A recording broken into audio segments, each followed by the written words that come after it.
Well, we want to say congratulations for you having a #1 book around the world.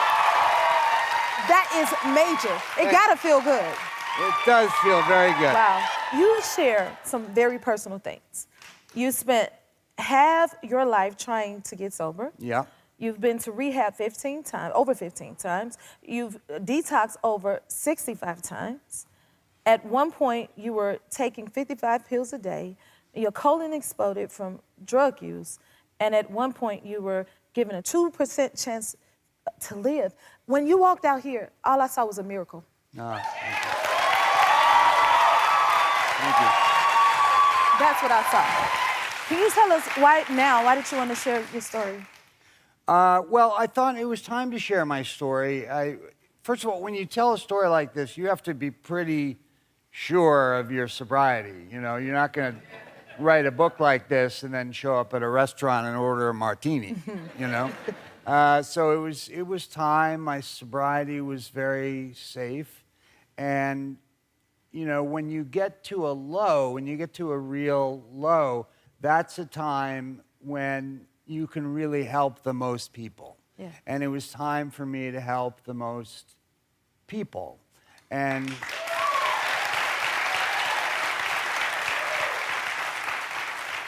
that's why I did it now. This book will definitely save lives, for sure. I hope so. Thank you. It will.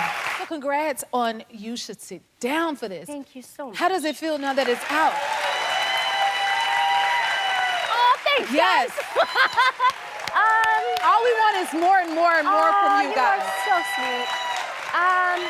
I love that we're both wearing pink, by the We're way, wearing so pink, this is you awesome. see? So if you notice that the cover of the book is pink and purple.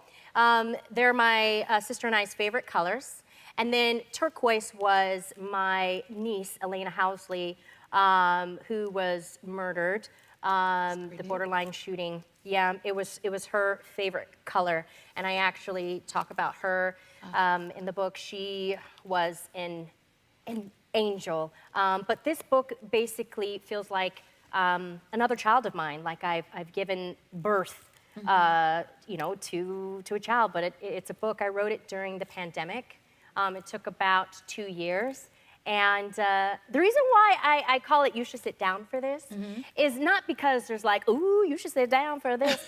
No, it's I want to invite you. This is like a conversation. Yes. We are kikiing. We are just talking about our life's experiences, and I want to take you in, and I want you to sit down and enjoy what I have to say. I didn't want to feel like I was talking at people. Right. I love talking with Exactly. people. I understand that. And that's why I needed that. That is beautiful. Congratulations on that. Thank you. Now, tell me, it includes a list of sex goals for you and your husband. What? We want to hear all about it. No. We're sitting down for this, right? We're sitting down for this. Okay, well, And what does he think about it? he hasn't read it. He hasn't read that part yet.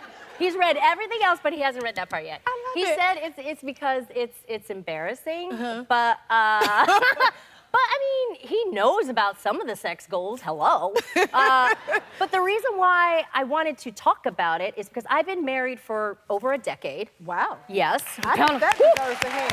Yes. And for me, staying happily married is having sex goals. And I don't think there's anything wrong with women, you know, being vocal about it. I love that. Listen, I want to thank you for writing this book because I have my son and 7 of his cousins, and I call them Camp David. So this is going to help me learn a lot about boys. Tell me what inspired this book. Oh, your son's 13. He's 13. First of all, I want to assign a copy to him. Please do. Please For do. me, this was... First of all, look, there's no books for young boys.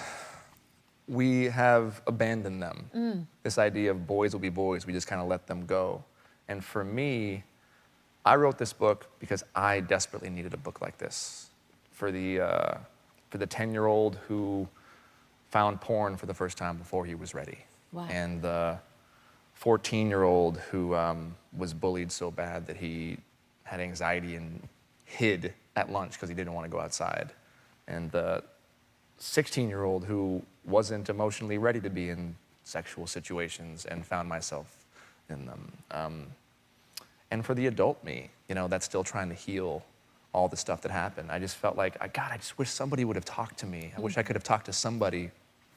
Puberty is like, it's so intense, and we feel like we're the only people in the world going through it, yet everybody's going through it, and nobody shares or talks about it. And I just felt like there was so much information that I, having been through it as an older brother or as a friend, could write to kind of help a boy like your son feel like he's not alone. It's so necessary. Yeah. It really is. I do want to know, how did you come up with the title? You know what I mean? Well, it's so funny. I saw the title as a vision before I had the book. So I wrote a book called Man Enough first, and that was a book for adult men. But the thing about adult men is that we've already spent our lives with this armor on. We put the armor on when we're 11, 12, 13 years old, and that armor protects us from other boys. It protects us from the pain of the world. It prevents us from being vulnerable, and what it does is it also prevents us from connecting with ourselves. And then we forget how to take the armor off. And so we grow up, and we don't have the ability to feel all the things that we need to feel. And I thought, well, okay, it was good that I wrote the book for men. A lot of men were buying it and reading it. A lot of women were buying it for their men. But I wanted to reach men before they became men. I wanted to reach boys while they were still innocent and impressionable, so I could help them understand that, like, these feminine parts of themselves, the parts of themselves that they are afraid of expressing, their emotion, their feelings, their compassion, their empathy. These are beautiful parts of themselves, and they are not just feminine, they are also masculine, but more than anything, they're human. And they're okay. And that's why this idea of boys will be boys, this phrase that we say over and over and over again, it almost is like an excuse that we have made for these young boys. Oh, don't worry about it, boys will be boys. Oh, it's okay. We're like these testosterone-filled tornadoes, if you will. But in reality, we are so much more than that.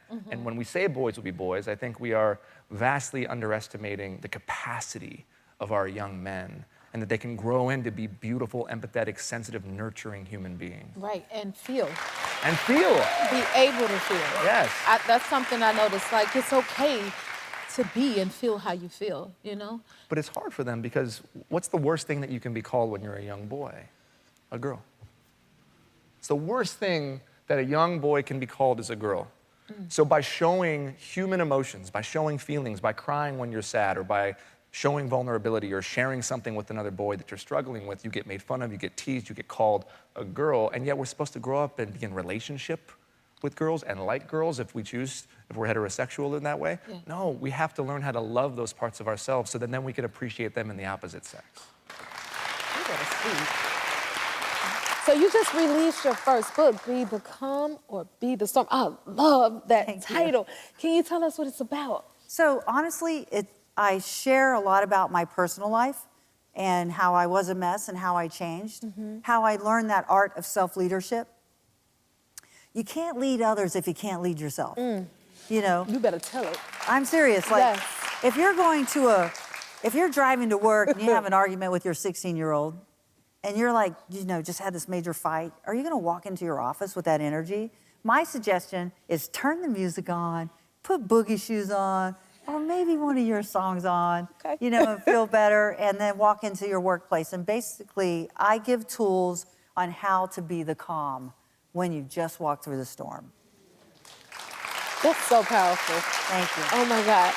Congrats on your book. Can you explain the title, Rise, My Story? I've faced a lot of obstacles in my life. I've had a lot of injuries, personal problems, and I just wanted to share my experiences and hopefully help others in their journey.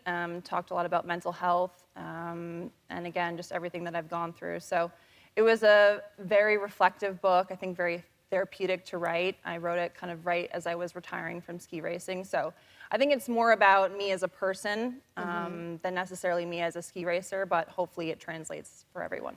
Beautiful. Talk about the challenges you faced with depression. I think a lot of people didn't really understand the concept of, how can you be an Olympic champion and have depression? I've been talking about it for like 10 years, and Naomi Osaka and Simone Biles are all talking about it now, but back then it was like, well, that's impossible for you to have that, you know, and like, I just didn't understand it. And it was hard to be at the top and then you go back to your hotel room and you're completely alone, and it's very isolating actually. And I struggled with it since I was 18 years old, and you know, I've found ways to take care of myself, and I think that's also one thing that I found writing the book is, you know, different ways of understanding myself, taking care of myself, and I really believe that mental health is just as important as physical health, and they both have, love you saying they're all tied together. That is so important. So true. Talk about like having low self-esteem, because a lot of times I have to say that people do think when you can achieve so much and you're successful that you're not human, and this shows the human inside of someone. So hearing from someone like yourself on these things, I think makes a huge impact and a difference. Well, thank you. And I mean, again, I think sharing my story is just part of my process and my journey to be able to understand myself. But, you know, after I won the Olympics, you know, I always looked at my body as, you know, a tool to be able to succeed. And when I started to be invited to red carpets and talk shows, you always make me feel good. But, you know, being on the red carpet with people that are half my size was shocking. And I felt for the first time that maybe I shouldn't look the way I do. And it really got in my head, and I struggled with that for a long time. But I feel great now. You look great.